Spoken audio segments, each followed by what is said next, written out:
person has been shot dead with 3 others injured in an incident suspected to be related to the ongoing taxi strike in Cape Town. The Western Cape government is also considering calling in the Defence Force to help restore law and order in the mother city. This comes as the taxi strike has not only limited residents' movements, but has also turned violent and deadly. Police have made more than 70 arrests. Senior reporter Siphamandla Goge is on the ground in Cape Town just to give us an update this hour. Good afternoon, Ngome. I see there's police vehicles there behind you driving down that road. Tell us exactly where you are. Earlier you were at eNCA Township and we saw the police presence there as well. And what is the latest development you can share with us? We are located just outside eNCA Township. This is the entry and exit route, which basically connects eNCA and Goge to townships just outside Cape Town. That's where we find ourselves. Not far from where we are, on my right, is where one body was found in the morning of a person who was believed to have been shot in what is believed to be linked with the ongoing taxi strike in Cape Town. Earlier on, we drove inside with the police just to drive around eNCA Township, which was, well, quote-unquote, burning at the time, tires being burnt and shops being looted. Police were protecting a number of shopping malls that were being targeted, saying to us, well, this has turned into pure criminality now. It's no longer about the taxi industry and the ongoing taxi strike. Just look behind me there. Mario will show you the people who are busy stripping a car that was burnt down this morning. It's one of the 5 cars that I've counted inside the eNCA Township that were burnt down this morning. People are busy stripping, trying to get what is left of that car. It's been happening in and around a number of townships here in Cape Town, whether you go to Delft, whether you go to Hloni or just eNCA. It's been happening, and it's a concerning situation if you take into account that people are relying on a very limited number of buses to ferry them now. It's just time to go back home. But you can see that people are coming slowly and others are walking. Others are able to get some lift or rather lifts from a number of private cars. But most importantly, it's only Golden Arrow buses that are now able to assist the commuters that would have been stranded if it wasn't for these limited number of buses. Yes, police are ensuring that they escort some of the buses that they can't, but their resources are really stretched, and we are not far from the airport where we are. Just on the other side of the N2 is one of the busiest airports here, Cape Town International Airport, and these commuters are back from work, and you can see that some of them have been telling us earlier on that they are still worried about the prospects of tomorrow. They do not know what will happen tomorrow when it's time to go back to work. Remember, this strike is projected to come to an end at least on Friday.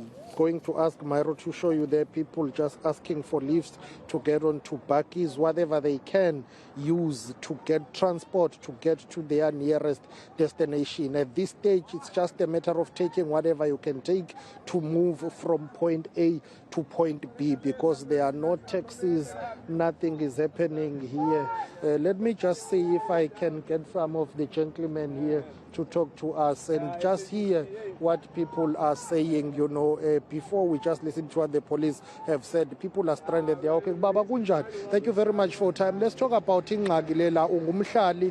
What is happening? People are stranded. Where are you going to? How are you going to get there?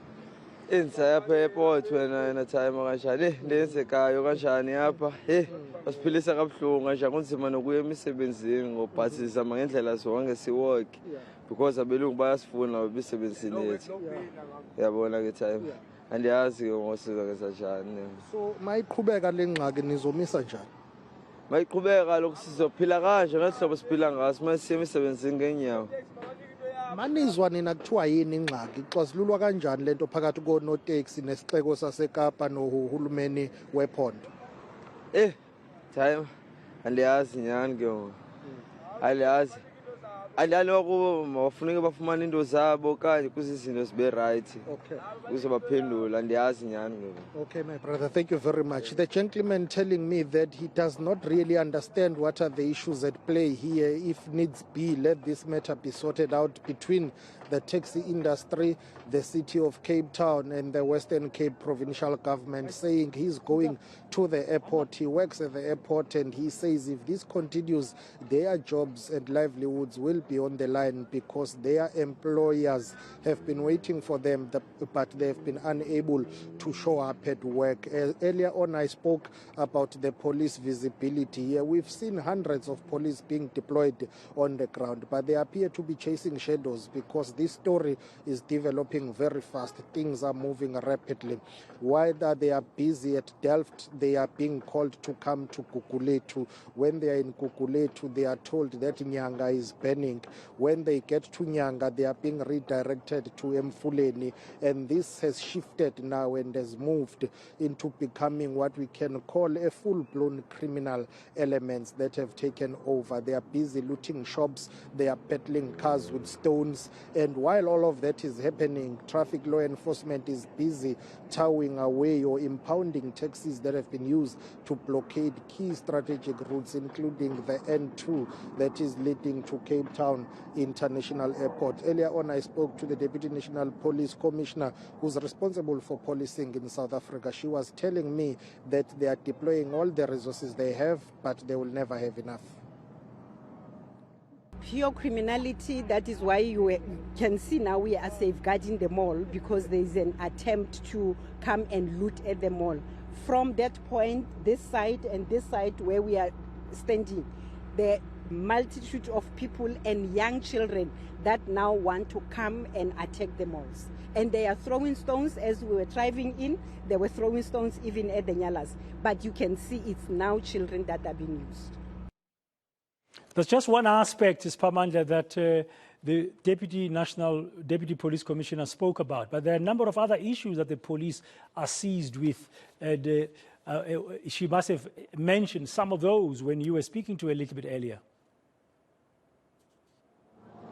Those have got to do with ensuring that right now at least road users, commuters, taxi drivers, taxi bosses, officials of the city of Cape Town and everyone who is in and around Cape Town is safe. Most importantly, residents are safe. Police now are going to take their patrols in and around eNCA. My colleague will be showing you what the police Deputy National Commissioner was talking about in terms of deploying police. You see Cape Town TRT here. This is the advanced team that is patrolling. So one of the aspects that she was talking to me about was to ensure that at least people are safe, everyone is safe, while the taxi industry, including Santaco, City of Cape Town and provincial authorities, including National Department of Transport, are trying to find a solution to the impasse. This started off as a taxi strike. You know, taxi owners and drivers were unhappy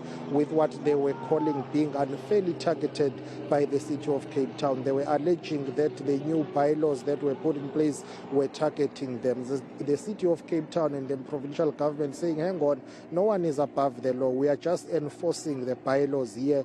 Everyone must comply, whether taxis, small vehicles, private cars. We are not targeting any particular sector or industry. That's where the impasse is. It's got to do with the grievances that have been raised by the taxi industry in this city of Cape Town. While all of that is being addressed on the ground, we are seeing this, violent protests that are taking place. The Deputy National Commissioner telling me that indeed they will continue to monitor the situation, but she has characterized what is happening as pure criminality. Let's please take a listen to her. We are working in collaboration with other law enforcement. As you have seen, even the Nyalas, we are using crowd management of the metros. We train them, we all train the same. We have stretched our members to the point that we don't have any reserves now to deploy them, because we must run everywhere. We must try to block every corner where there are these threats.